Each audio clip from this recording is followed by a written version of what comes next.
அவர் சிறகுகளால் என்னை மூடுவார். அவர் செட்டையின் கீழே அடைக்கலம் புகுவேன்.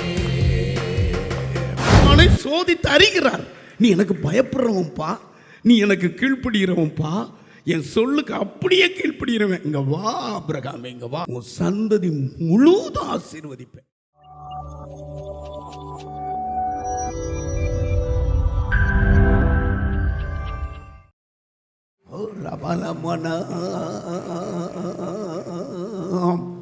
எல்லாம் கைகளை உயர்த்தி, பிதாவே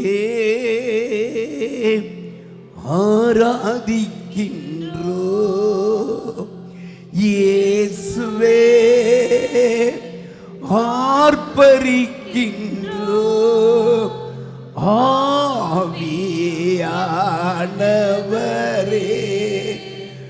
அன்பு செய்கின்றோ, எங்கள் ஆவி. கைகளை அசைத்து அன்பு செய்கின்றோ, ஆராதிக்கின்றோ, ஆர்ப்பரிக்கின்றோ, அன்பு செய்கின்றோ, உம்மை ஆராதி. சொல்லுங்க, பாடல பாடுங்க. ஓ அன்பு செய்கின்றோம், மகனாக தெரிந்து கொண்டீர், மறுபடி பிறக்க. சொல்லுங்க, மகளாக தெரிந்து கொண்டீர், மறுபடி பிறக்க வைத்தீர், ராஜாக்களும் நாங்களே, ஆசாரியரும் நாங்களே. பாடுங்க, ராஜாக்களும் நாங்களே, ஆசாரியரும் நாங்களே, ஆராதிக்கின்றோ. ஆமென்.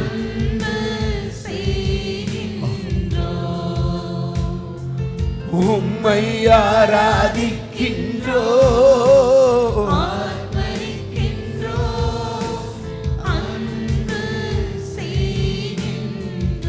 கைகளை உயர்த்தி, பிதாவே கைகளை உயர்த்தி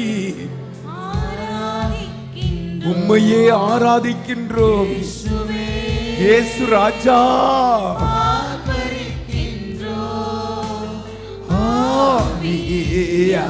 ஆவியானவரே அன்பு, எங்கள் ஆவியானவரே அன்பு.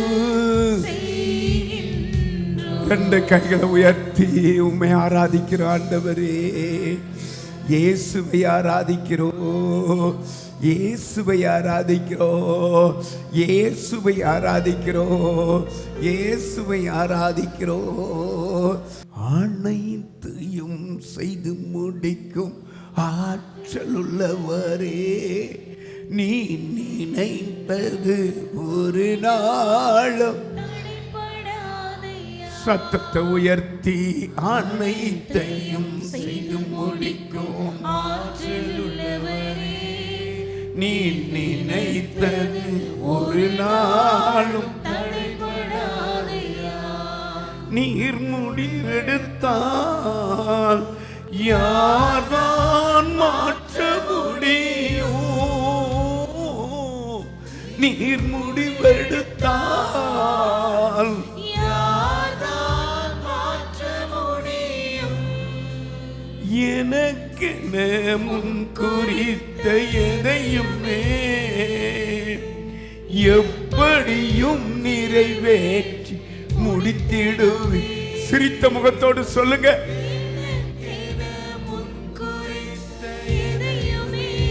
எதையுமே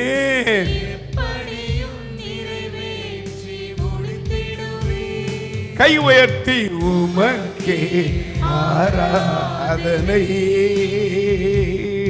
என் உயிருள்ள நாளெல்லாம்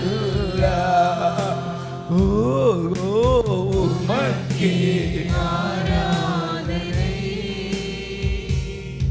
என் உயிருள்ள நாளெல்லாம். ரெண்டு கையை உயர்த்தி சிரித்த முகத்தோடு அனைத்தை செய்து முடிக்கும் ஆற்றல் உள்ளவரே, நீ நினைத்தது ஒரு நாளும் ஓ அனைத்தையும் செய்து முடிக்கும் நீ நினைத்தது.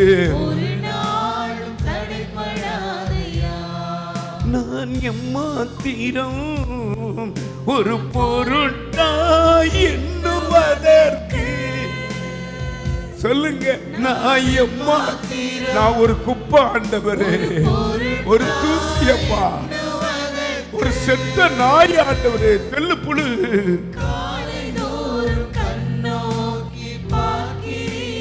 ஓ நிமிடம் தோறும் விசாரி மகிழ்கிறீர், காலை தோறும் கண்ணோக்கி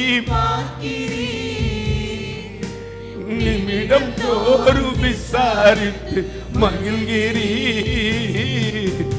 உமக்கே எங்கள் ஆராதனை ஆண்டவருக்கே.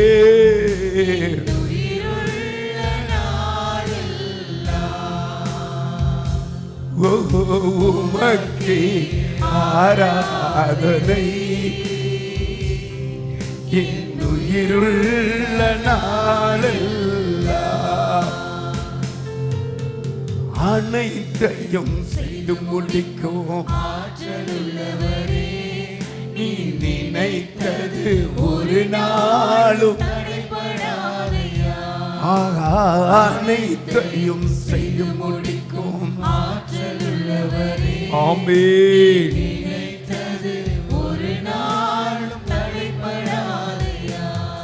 நான் எண்ணி முடியாம் அதிசயம் செய்பவரே,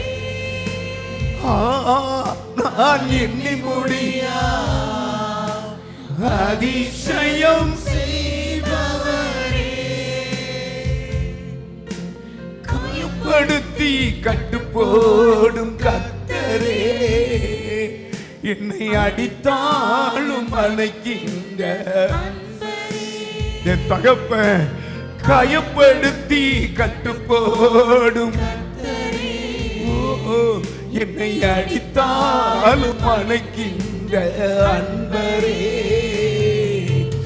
உமக்கே ஆராதனை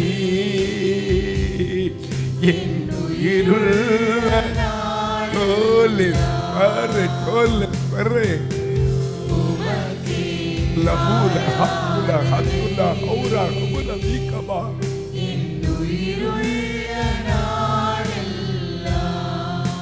பரிசுத்த ஆவியானவர் இயேசு உங்களுக்குள்ள இருந்து உயர்த்தி காட்டிக்கொண்டே இருக்கிறார். உன்னதமானவரே, உங்க மறைவில் நான் இருப்பேன். ஓ சர்வ வல்லவரே, உங்க நிழலில் நான் தங்குவேன்.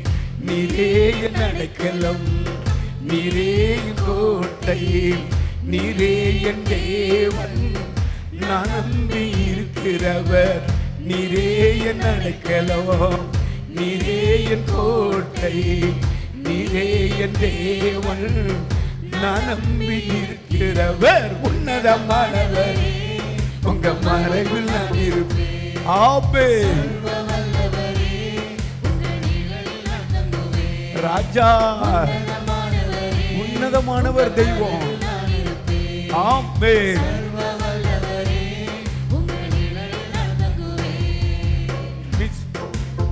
நல்ல தலைக்கு மேல கை தட்டுங்க தம்பி. பாட்டு போட்டு விடுங்கப்பா, பாட்டு.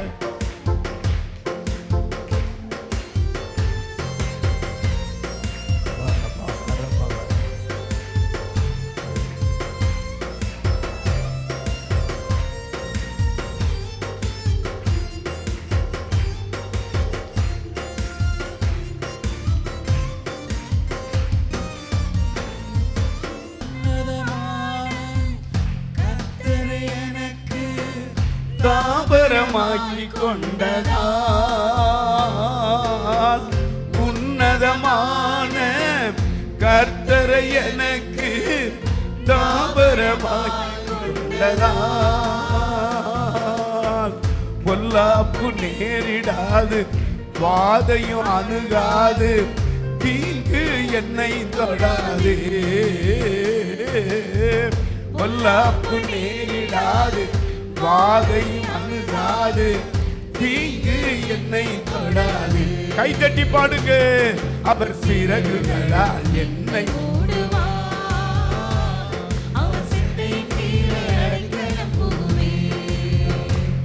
அவர் சிறகுகளால் என்னை மூடுவார், அவர் செட்டையின் கீழே அடைக்கலம் புகுவேன்.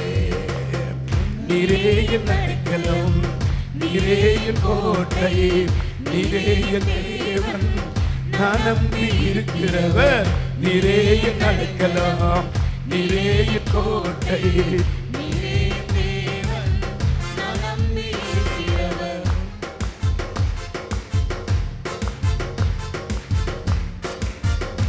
நல்ல கை தட்டி பாடுவோம்.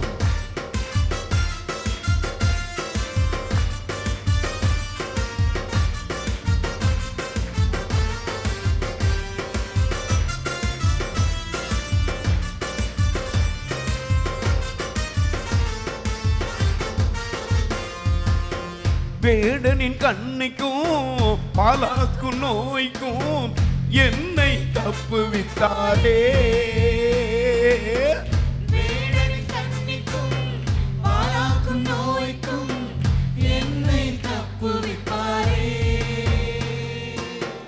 இரவின் பயத்துக்கும் பகலின் அன்புக்கும் என்னை காத்திடுவாரே. இரவின் பயத்துக்கும் பகலின் அன்புக்கும் என்னை காத்திடுவாரே. அவர் சிறகுகளால் என்னை மூடுவார். ஆமென்.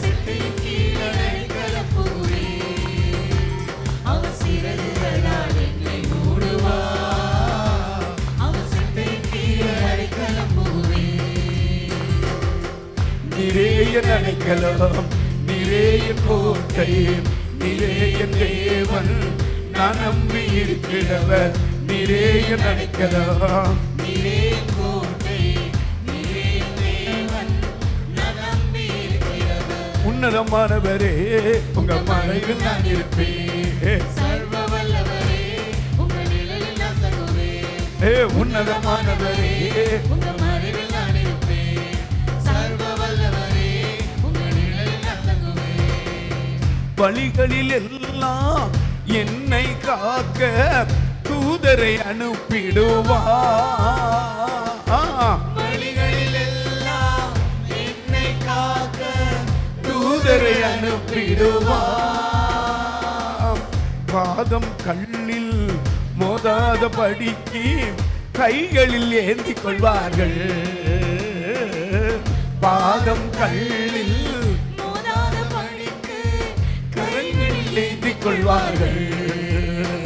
அவர் சிறகுகளால் என்னை மூடுவார். அவர் செட்டையின் கீழே அடைக்கலம் புகுவேன். ஆமென். அவர் சிறகுகளால் என்னை மூடுவார். அவர் செட்டையின் கீழே அடைக்கலம் புகுவேன். நீரே என் அடைக்கலம், நீரே என் கோட்டை, நீரே என் தேவன், நம்பி இருக்கிறவர்.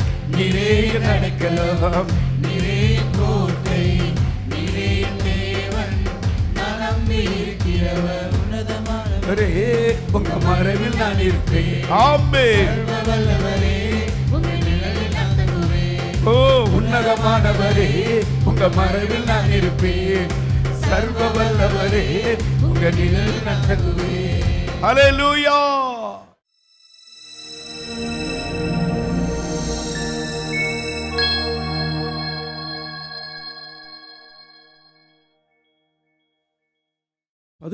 சங்கீதம் 5வது வசனத்தை நாம் வாசிக்க கேட்போம். கர்த்தர் நீதிமானை சோதித்தருகிறார். கர்த்தர் நீதிமானை சோதித்தருகிறார். துன்மார்க்கனையும் கொடுமையில் பிரியம் உள்ளவனையும் துன்மார்க்கனையும் கொடுமையில் பிரியமுள்ளவரையும் அவருடைய உள்ளம் வெறுக்கிறது. அவருடைய உள்ளம் வெறுக்கிறது. எரோமியா எழுதின புஸ்தகம் 20வது அதிகாரம் 12வது வசனத்தை வாசிக்க.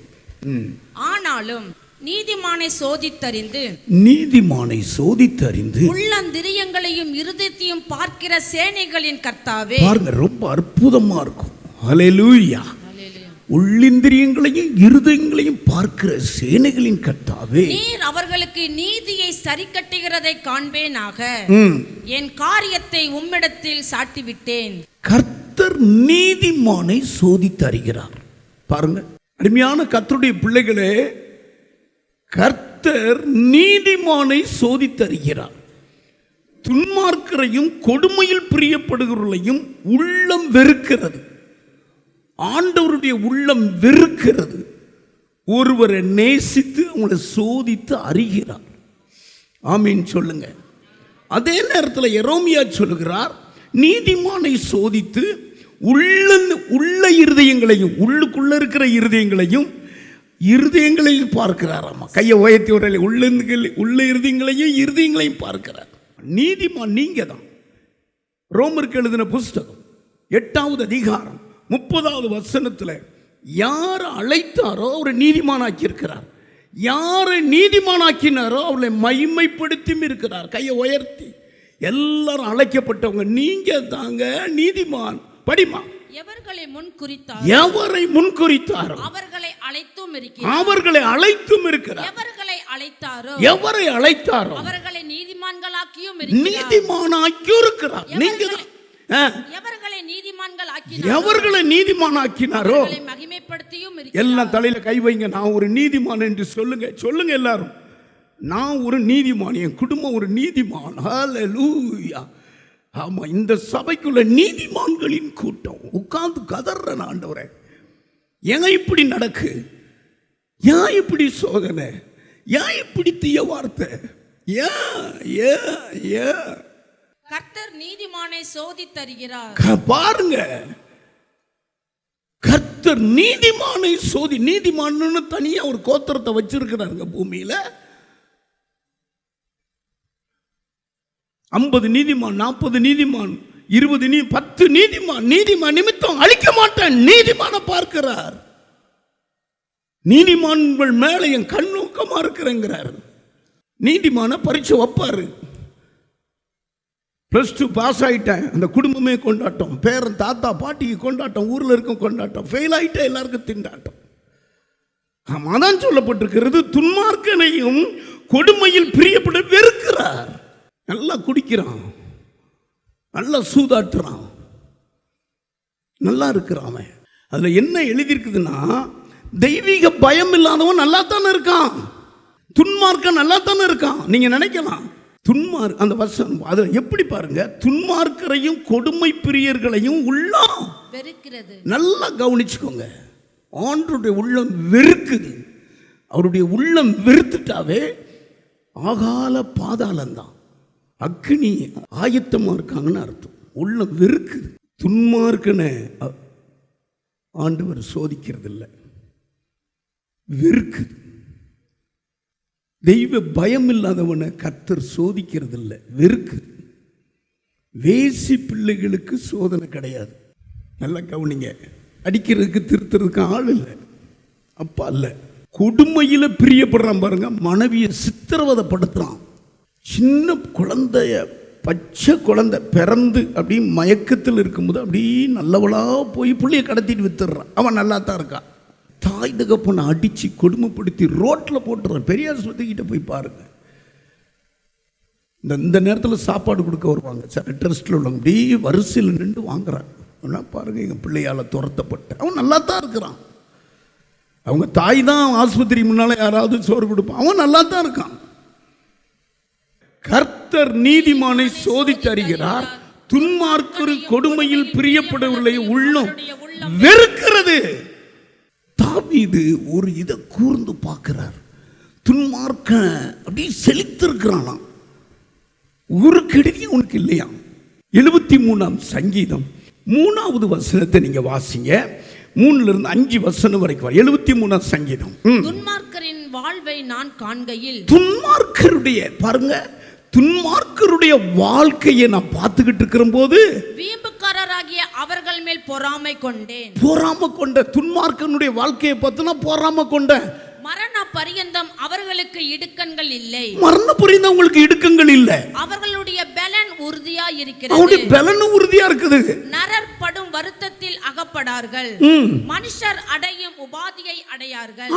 கவனிங்க, இது பார்க்கிறாரு. துன்மார்க்கரை நான் பார்க்கிறேன், ஆனா பார்த்த வாழ்க்கையை பார்த்து நான் பொறாம கொள்றேங்கிறார். ஒரு பரிசுத்தமா அவன் நல்லா இருக்கிறான். லஞ்சம் வாங்குறவன் நல்லா இருக்கிறான், மனைவியை கொடுமைப்படுத்துறவன் நல்லா இருக்கிறான், கொலை செய்யறவன் நல்லா இருக்கிறான். ஆனா 17வது வசனத்திலிருந்து 19வது வசனம் படிங்க.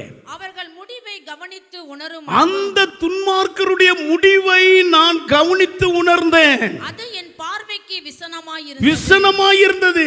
நிச்சயமாகவே நீர் அவர்களை சறுக்கலான இடங்களில் நிறுத்தி, நிச்சயமாகவே நீர் அவர்களை சறுக்கலான இடங்களில் நிறுத்தி பாழான இடங்களில் விழப்பண்ணுகிறீர். அவர்கள் ஒரு நிமிஷத்தில் எவ்வளவு பாழாய் போகிறார்கள். அவர்கள் ஒரு நிமிஷத்தில் எவ்வளவு பாழாய் போகிறார்கள். பயங்கரங்களால் அழிந்து நிர்மூலமாகிறார்கள். கவனிக்கிறீங்களா? பொறாமப்பட்ட அந்த தாவீது முடிவை பார்க்கிறார். துன்மார்க்கருடைய முடிவு பார்க்கிறார். கொடுமையில பிரியப்படுகிற முடிவை பார்க்கிறார். குடிகாரனுடைய முடிவை பார்க்கிறார். ஒரு சனப்பொழுது சர்க்கிள் இருந்து அப்படி போறான். பாதாளம் திறந்திருக்குது. கவனிங்க,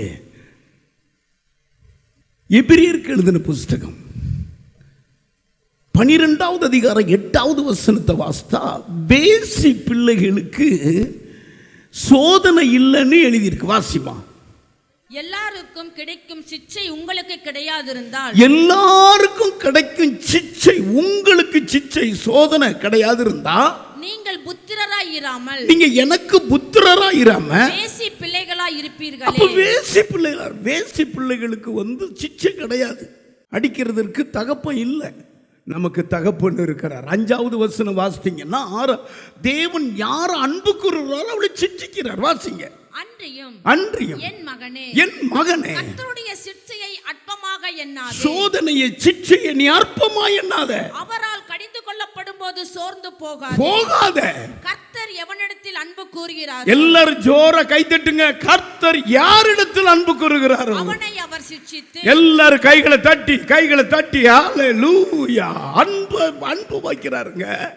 சேர்த்துக் கொள்ள போகிற எந்த மகனையும் தண்டிக்கிறார் என்று, சேர்த்துக் கொள்ளுகிற எந்த மகனையும் தண்டிக்கிறார் என்று பிள்ளைகளுக்கு சொல்லுகிறது போல. அல்லேலூயா. கைகளை உயர்த்தி ஒரு அல்லேலூயா சொல்லுங்க. ஆமென் சொல்லுங்க. தகப்பன் பிள்ளையை அடிக்கிறார். ஓடுறா. அதுக்கு அடுத்து அவரை தேடி பிடிச்சி வீட்டுக்கு கொண்டு வந்து அடிச்சிட்டேனா, அப்பா அடிச்சிட்டேனா, இனி உன்னை அடிக்க மாட்டேன். இன்னைக்கு உனக்கு நான் பிரியாணி தரேன். ஸ்தோத்திரம். இன்னைக்கு உனக்கு நான் பிரியாணி தரேன். இன்னைக்கு அப்பா உனக்கு ஒரு புது ட்ரெஸ் எடுத்து தரேன். இதுதான் அப்பா. கையை உயர்த்து, உனக்கு நல்லதுக்கு தான் அப்பா அடிக்கிறேன் அப்படி சொல்லுவார். நீதிமானை சோதித்து அறிகிறார்.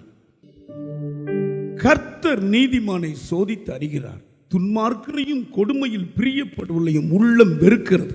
நீதிமானை சோதித்து உள்ளந்தரியங்களையும் இருதயங்களையும் பார்க்கிறார்.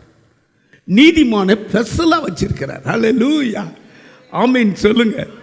ஒரு நீதிமான் எப்படி சோதிக்கப்பட்டார் என்று பார்ப்போம். ஆதியாகம புஸ்தகம் 22வது அதிகாரம் 1 வசனத்தை நான் வாசிக்க கேட்போம். இந்த காரியங்கள் நடந்த பின்பு தேவன் ஆபிரகாமை சோதித்தார். எப்படி எனில், பாருங்க லிஸ்ட் கொடுக்கிறார். எப்படி எனில், அவர் அவனை நோக்கி ஆபிரகாமே என்றார். அவன் இதோ அடியேன் என்றார். அப்பொழுது அவர் உன் புத்திரனும் உன் ஏகசுதனும் குமாரனுமாகிய ஈசாக்கை நீ இப்பொழுது. நல்ல கவனிங்க. நீங்க எல்லாரும் நீதிமான்கள். கேள்விக்குறிக்கு கர்த்தர் பதில் கொடுத்துக்கிட்டு இருக்கிறார். நீதிமான்களை சோதித்து அறிகிறார். இங்க கவனிக்கிறீங்களா? ஆபிரகாமை போல நீதிமான் ஒருவரும் அல்ல. நீதிமான். நீங்க ஆபிரகாம், இயேசு கிறிஸ்து புதிய ஏற்பாட்டில் ஆபிரகாம் ஒரு நீதிமான். ரோமருக்கு எழுதின புஸ்தகம் 4வது அதிகாரம் 3வது வசனத்தில் நீதிமான் என்று உரத்த சத்தம் கொடுக்கிறார். புதிய ஏற்பாட்டில் நீதிமான் ஆபிரகாம் என்று பதிகிறார். கவனிங்க, ஆபிரகாம் தகப்பன் விக்கிரக ஆராதனையில் உள்ளவர். தேராகும் நதிக்கு அப்புறத்தில் விக்கிரகம் செஞ்சு இவரை கர்த்தர் தனியா தூக்குனார். பாருங்க, ஆபிரகாமே ஆபிரகாமே, நீயும் உன் மனைவியும் நான் காண்பிக்கிற தேசத்துக்கு வா. ஒருவர்கிட்டையும் கேட்கவே இல்லை. போற இடம் என்னதென்று அறியாம போனான். கையை உயர்த்தி கர்த்தருடைய வார்த்தையை ஒரு ஆட்டுக்குட்டியை போல தன் மனைவியை கூட்டிட்டு போறாயா. கர்த்தரை அப்படி நேசிக்கிறான். கர்த்தர்கிட்ட முகமுகமா பேசுறான். அதாவது வேதம் சொல்கிறது, ஆபிரகாமோடு கூட கர்த்தர் பேசிட்டு எழுந்து போவாராம். ஆதியாகமம் புஸ்தகம் 18வது அதிகாரம் கடைசி வசனத்தை எழுந்து போனார். ஆபிரகாமோடு பேசி முடிந்த பின்பு போய்விட்டார். எப்படி பாஸ்டர் ஜெபம் பண்ணிட்டு பக்கத்து வீட்டுக்காரங்க ஜெபம் பண்ண வர்றதுக்குள்ள சொல்லுவீங்க அல்லவா? பாஸ்டர் வந்தாரு, ஜெபம் பண்ணாரு, போயிட்டாரு. இப்போ ஆபிரகாமோடு கூட கர்த்தர் இன்னொரு வசனம் சொல்லுது, எழுந்து போனார். அப்படி உட்கார்ந்து பேசிட்டு இருந்து எழுந்து. என்ன அற்புதங்க! நீங்க இந்த ஆபிரகாமை பார்த்தா கவுனிங்க, அடுத்தவங்க நல்லா இருக்கணும்னு கண்ணீர் விட்ட மனுஷன். சோதங்குமார பட்டணம் அழிக்க கூடாது என்று திறப்புல நின்று நான் சாம்பலும் தூசியுமான மனுஷன் பேச துணிகிறேன். நீதிமானி நிமித்தம் அந்த பட்டணத்தை அழிப்பீரோ என்று பருந்து பேசின மனுஷன். லோத்து அவன் சிறைப்பட்டு கொண்டு போகும் பொழுது யுத்தமே பண்ண தெரியாது. ஆனாலும் லோத்து மனைவியை மீட்டு கொண்ட தெய்வ மனுஷன். ஆனால் அவனுக்கு ஒரு சோதனை வந்தது. எப்படி சோதனை வந்தது? கர்த்தர் அவனை சோதித்தார். எப்படி எனில், கவனிங்க, ஓ புத்திரன், உன் ஏகசுதன் நேசகுமார் பேரையும் சொல்றார், ஈசாக்க மோரியா மலையில போய் எனக்காக தகன பலியிடு. பாருங்க என்னங்க இந்த வார்த்தை, தகன பலியிடு. இன்னொரு மகன் இருக்கான், இஸ்மவேலை சொல்ல வேண்டியதான, முந்தி பிறந்தவன. ஆகாருக்கு பிறந்தவன் ஒருத்தர் இருக்கல்ல, அப்படி உன் மகனை பலியிடுனா அவனை தான் பலிக்கிட்டு இருப்பார். இங்க கரெக்டா சொல்ற இல்ல, பாசத்தை சொல்றார். உன் புத்திரன், உன் ஏகசுதன் நேசகுமாரன். நேசகுமாரன், ரெண்டு பேருமே நேசகுமாரன் தான். பேரையும் சொல்றாரு, ஈசாக்க. 3 நாள் பிரயாணங்க, மலைக்கு போகணும். கவனிங்க, மனைவி கிட்ட கேட்கல, ஈசாக்கு கிட்ட கேட்கல, வேலைக்காரங்கிட்ட கேட்கல, ஒன்றும் யார்ட்டையும் கேட்கல. கர்த்தர் சொல்லிட்டாரு. அவனே கேட்கிறான், எப்பா நெருப்பு இருக்குது, விரவு கட்ட இருக்கிறது, ஆட்டுக்குட்டி எங்கப்பா? கர்த்தர் பார்த்துக் கொள்வார். கையை உயர்த்தி, சரி அப்படி விடுங்க. இங்க வாலிபனை பலிபீடம் கட்டுறாருங்க. 21 வயசு வாலிபன் அப்படி கட்டுறாரு. அந்த வசனம் நீ படிமா, கற்றார்னு இருக்குது வசனம் படி. தேவன் அவனுக்கு சொல்லி இருந்த இடத்திற்கு வந்தார்கள். அங்கே ஆபிரகாம் ஒரு பலிபீடத்தை உண்டாக்கி கட்டைகளை அடுக்கி தன் குமாரனாகிய ஈசாக்கை கட்டி இங்க கவனி, ஊமை மாதிரியே இருந்திருக்கிறான் பாருங்க, ஆட்டுக்குட்டி மாதிரியே. இந்த இடத்துல இயேசுவை பார்க்கலாம். கையை தட்டி ஆமென் துதிங்க. ஹல்லேலூயா. சத்தமிடாத ஆட்டுக்குட்டியை போல இருந்தான். அப்படியே அந்த வாலிபன் எங்க அப்பா அருவாளையும் பார்க்கிறான். கெட்டியாச்சு, பழிசு ஆட்டப்பா பழிசு செலுத்துற மாதிரி என்னையை கிடத்திட்டாரு. அப்பதான் ஏய் பிள்ளையாண்டான் மேல கையை போடாத. 12வது வசனம் படிச்சா, கர்த்தர் நீ எனக்கு பயப்படுறப்பா, இப்போ உன்னை அறிஞ்சுக்கிட்டேன், டெஸ்ட் வச்சேன், இதுல நீ டெஸ்ட்ல பாஸ் ஆயிட்டேன். பாஸ். அப்பொழுது அவர், பிள்ளையாண்டான் மேல் உன் கையை போடாதே, அவனுக்கு ஒன்றும் செய்யாதே, நீ அவனை உன் புத்திரன் என்றும் உன் ஏகசுதன் என்றும் பாராமல் எனக்காக ஒப்பு கொடுத்தபடியினால் நீ தேவனுக்கு பயப்படுகிறவன். ஜோர கை தட்டுங்க. இதுதான் நீதிமான். அறிஞ்சேன், நீதிமானை சோதித்து அறிகிறார்னு அறிஞ்ச. என்ன அறிஞ்ச? நீ பயப்படுறவன்னு அறிஞ்சேன். 18வது வசனம் வாசிங்க. என்ன அறிஞ்சேன்? கீழ்ப்படுகிறவன் அறிஞ்சேன். நீ என் சொல்லுக்கு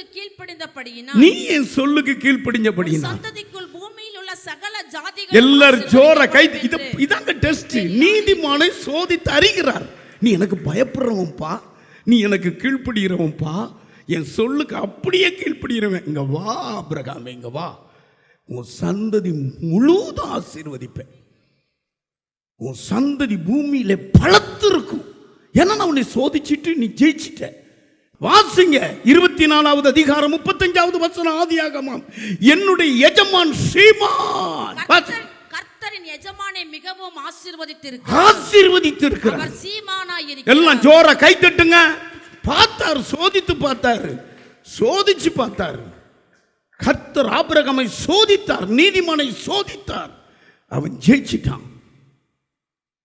பயப்பட்டப்பா, எனக்கு கீழ்ப்படிஞ்சிட்டப்பா, இனி நீ ஆபிரகாம் அல்ல, இந்த பட்டணத்துக்கு சீமா. பிடிச்சுக்க ஆசீர்வாதத்தை. என் ஆசீர்வாதம் எல்லாம் உனக்கு தான். வேலைக்காரனை கொடுக்கிறாரு, ஒட்டகத்தை கொடுக்கிறாரு, செல்வத்தை கொடுக்கிறாரு. ஹல்லேலூயா. ஓ ரபா அந்த ரபா, என்ன ஆசீர்வாதம்! தேவனுடைய ஆசீர்வாதத்தை அப்படி மடியில போட்டாருங்க. எல்லாரும் அந்த வசனத்தை வாசிங்க. எஜமானை மிகவும் ஆசீர்வதித்திருக்கிறார். அவர் சீமானாய் இருக்கிறார். கர்த்தர் அவருக்கு ஆடு மாடுகளையும் வெள்ளியையும் பொன்னையும் வேலைக்காரரையும் வேலைக்காரிகளையும் ஒட்டகங்களையும் கழுதைகளையும் கொடுத்திருக்கிறார். இதெல்லாம் உங்களுக்கு தான். உங்களை அறிஞ்சிட்டாருன்னு வச்சுக்கோங்க. எனக்கு பயப்படுறவன் அறிஞ்சிட்டார், எனக்கு கீழ்ப்படுகிறவன் அறிஞ்சிட்டாரு, சோதித்து அறிஞ்சிட்டாருன்னா செல்வத்தை குமிச்சிடுவார்.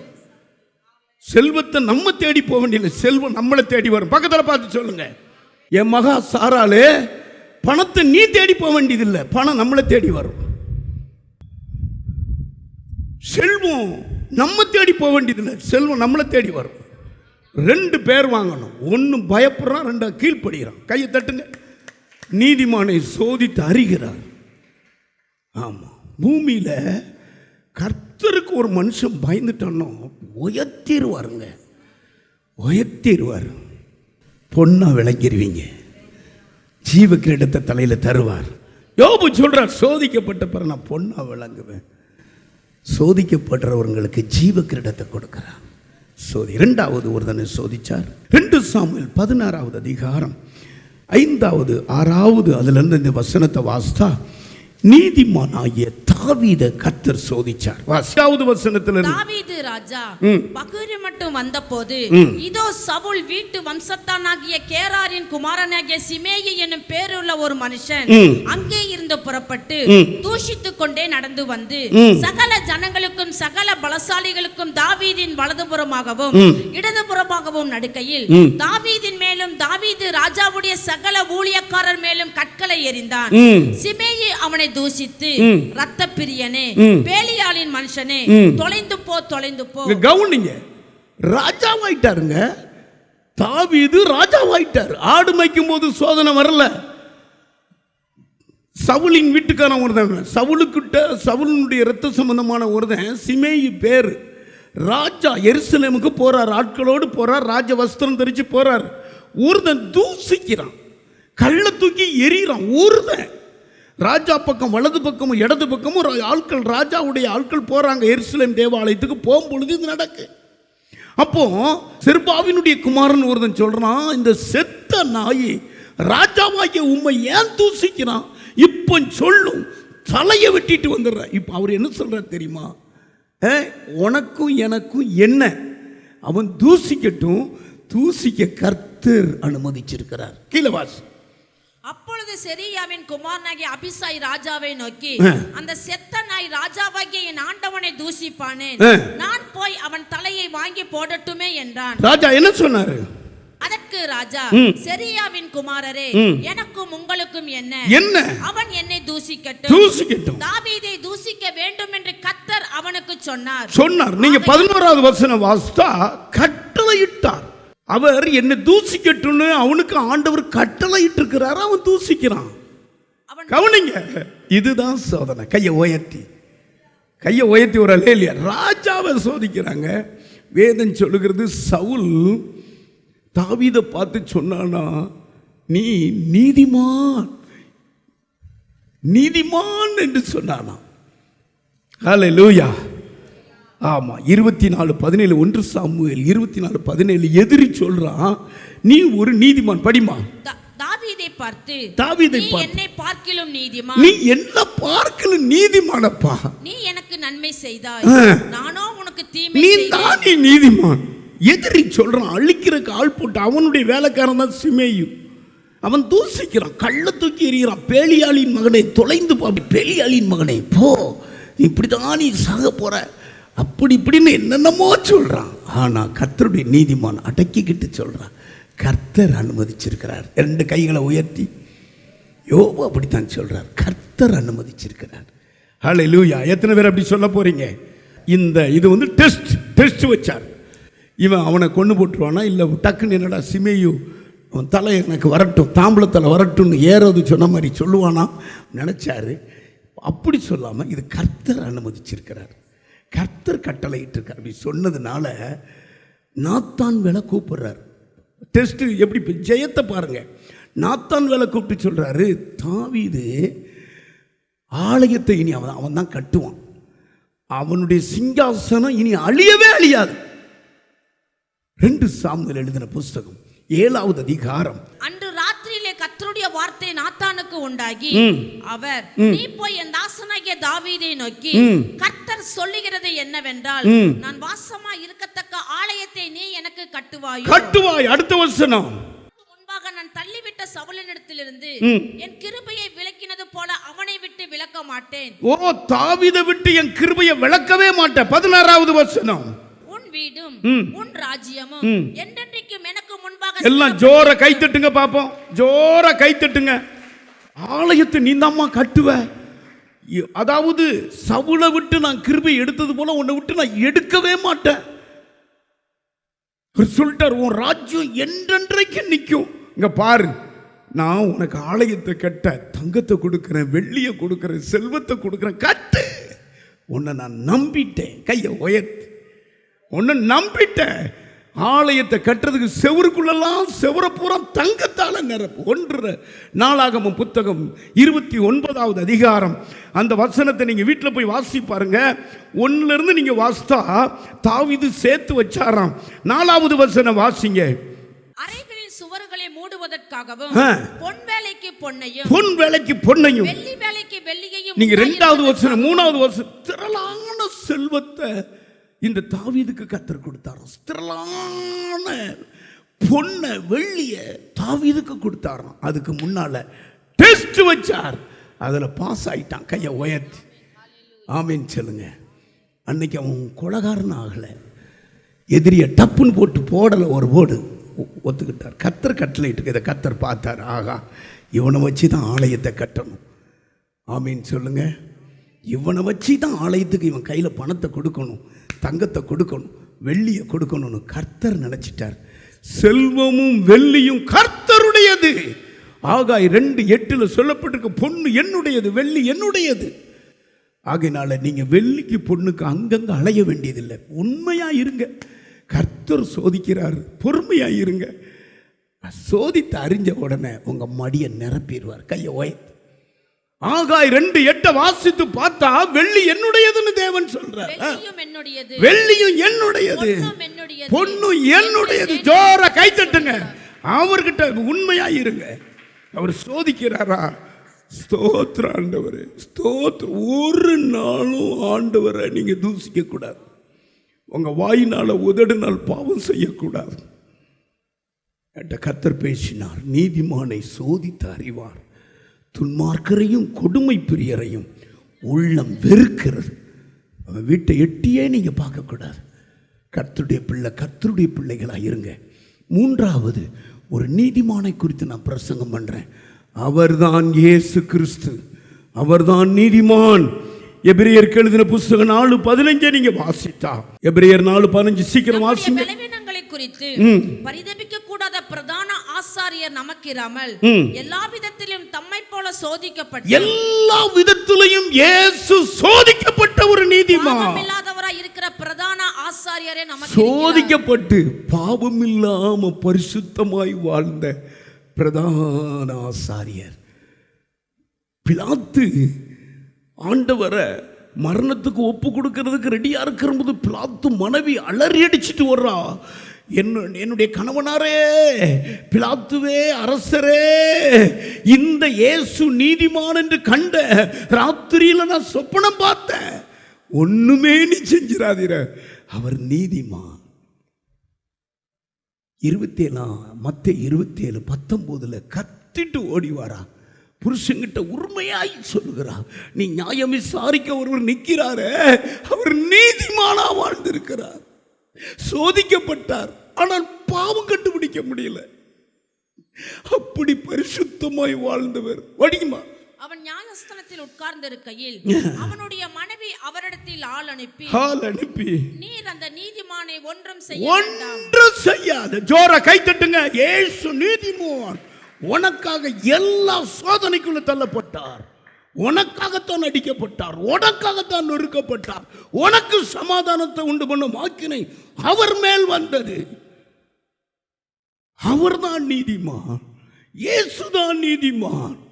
வேதம் எல்லாரும் அந்த வசனத்தை படிங்க. எபிரேயருக்கு எழுதின புத்தகம் 15 படிச்சுட்டு அடுத்து நீதிமான் உனக்கும் எனக்கும் வச்சிருக்கிற ஆசீர்வாதத்தை நீங்க பாருங்க. பரிதபிக்க கூடாது. பிரதான ஆசாரியர் நமக்கிராமல் எல்லா விதத்திலும், எல்லா பக்கத்துல பார்த்து சொல்லுங்க, உனக்கு எப்படி சோதனை வருதோ அதை விட 100 மடங்கு 1000 மடங்கு இயேசு சோதனைப்பட்டார். எடுத்த உடனே மத்தேயு 4 சாத்தான் அவரை சோதிக்க வனாந்தரத்துக்கு கொண்டு போனான். அப்படி நேரடியாய் சாத்தான்கிட்ட சோதனையை அனுபவித்து சாத்தானுடைய தலையை நசுக்கிட்டார். ஆமென் சொல்லுங்க. சோதனையை கண்டு பயப்படாத, கேள்வி கேட்காத, ஏன் அப்படி நடந்துட்டு, ஏன் இப்படி நடந்துட்டு. நீதிமானு நீ, உன்னை சோதிக்கிறதுக்கு உரிமை இருக்குது. சோதித்து அறிவார், துன்மார்க்கரையும் கொடுமையுள்ளவனையும் அவர் வெறுக்கிறார். அடுத்து சோதிச்ச உடனே என்ன நடக்கும்? 16வது வசனம் எல்லாரும் ஜோரா வாசிங்க. ஆதலால் நீ இரக்கத்தை பெறுவ, சகாயம் பெறுவ, பரலோகத்துக்கு போகக்கூடிய எல்லா தைரியத்தையும் பெறுவ. எல்லாம் எந்திரிச்சு நல்லுங்க, எல்லாம் எந்திரிச்சு நல்லுங்க. அவரை பாருங்க, அவரை பாருங்க. ஒரு ரபா அந்தரா, அந்த நீதிமானாகிய இயேசுவை பாருங்க.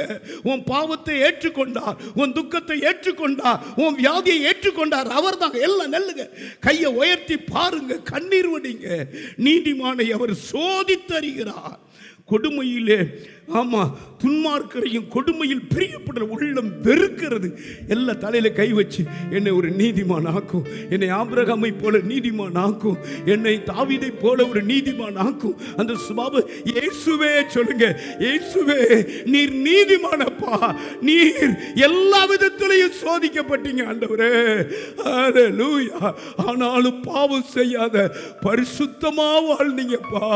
உங்க பரிசுத்தத்தை எனக்கு தாங்க, உங்க சித்தத்தை எனக்கு தாங்க, எனக்கு சகாயம் பண்ணுங்க, ஏற்ற சமயத்தில் எனக்கு சகாயம் பண்ணுங்க. ஆமென், ஹல்லேலூயா. ஏற்ற சமயத்தில் எனக்கு இரக்கத்தை வெளிப்படுத்துங்க ஆண்டவரே. இந்த பூமியில பரிசுத்தமா வாழக்கூடிய தைரியத்தை தாங்க. கர்த்தருடைய மகிமை இறங்குகிறது. அன்பார்ந்தவர்களே, ஒவ்வொரு ஞாயிற்றுக்கிழமையும் ஏராளமான ஜனங்கள் நமது ஆலயத்திற்கு வந்து விடுதலை, சுகம், ஆசிர்வாதம் மற்றும் சமாதானம் பெற்று செல்கின்றனர். நமது சபையின் ஆராதனை நேரங்கள்: ஒவ்வொரு ஞாயிற்றுக்கிழமை தோறும் முதலாம் ஆராதனை அதிகாலை 5 மணிக்கும், 2ஆம் ஆராதனை காலை 7 மணிக்கும், 3ஆம் ஆராதனை காலை 9 மணிக்கும், 4ஆம் ஆராதனை மாலை 6:30 மணிக்கும் நடைபெறும். முதல் 3 ஆராதனைகளையும் நீங்கள் நேரடியாக சபையின் யூடியூப் வலைதளத்தில் உள்ள IPHH கிணத்துக்கடவு சேனலில் உலகத்தின் அனைத்து பகுதிகளிலும் இருந்து பார்த்து பயனடையலாம். சிறுவர்களுக்கான ஓய்வு நாள் பள்ளி முதலாம் ஆராதனையில் காலை 6 மணிக்கும், 2ஆம் ஆராதனையில் காலை 8 மணிக்கும், 3ஆம் ஆராதனையில் காலை 10 மணிக்கும் நடைபெறும். வாலிபர் கூடுகை ஒவ்வொரு மாதமும் முதல் ஞாயிற்றுக்கிழமை அன்று காலை 9 மணிக்கு வாலிபர்களுக்கான விசேஷித்த கூடுகை நடைபெறும். எண்ணெய் பூசி சுகமளிக்கும் வாக்குத்தத்த ஆராதனை ஒவ்வொரு மாதத்தின் 1ஆம் தேதி அதிகாலை 5 மணிக்கும் காலை 10 மணிக்கும் நடைபெறும். கட்டுகளை அவிழ்க்கும் உபவாச ஜெபம் ஒவ்வொரு மாதமும் 3ஆம் வெள்ளிக்கிழமை காலை 10 மணிக்கு நடைபெறும். இதில் ஒவ்வொருவருக்காக தனிப்பட்ட முறையில் பிரார்த்தனை ஏறெடுக்கப்படும். விடுதலை உபவாச ஜெபம் ஒவ்வொரு மாதமும் கடைசி சனிக்கிழமை அன்று காலை 10 மணிக்கு நம் தேசத்திற்காக பாரத்தோடு ஜெபங்கள் ஏறெடுக்கப்படும். ஒவ்வொரு வியாழக்கிழமை தோறும் ஆண்களுக்கான ஜெப கூடுகை புதிய ஆலயத்திலும் பெண்களுக்கான ஜெப கூடுகை பழைய ஆலயத்திலும் மாலை 7 மணிக்கு நடைபெறும். ஒவ்வொரு புதன்கிழமை அன்றும் வாலிப சகோதரர்களுக்கான ஜெப கூடுகை மாலை 7 மணிக்கு நடைபெறும். ஒவ்வொரு ஞாயிற்றுக்கிழமை அன்று வாலிப சகோதரிகளுக்கான ஜெப கூடுகை மாலை 5 மணிக்கு ஜூம் மீட்டிங்கில் நடைபெறும். நமது சபையில் தினமும் காலை 10 மணி முதல் 2 மணி வரை சபைக்காகவும் தேசத்திற்காகவும் ஜெபங்கள் ஏறெடுக்கப்படும். இக்கூட்டங்களில் கலந்து கொண்டு தேவ ஆசீர்வாதம் பெற யாவரையும் அன்புடன் அழைக்கிறோம். எங்களது முகவரி IPA ஜெப ஆலயம், சர்வம் தியேட்டர் பின்புறம், பொள்ளாச்சி மெயின் ரோட், கிணத்துக்கடவு 642109. ஜெப உதவிக்கு 9443435618 9488873284.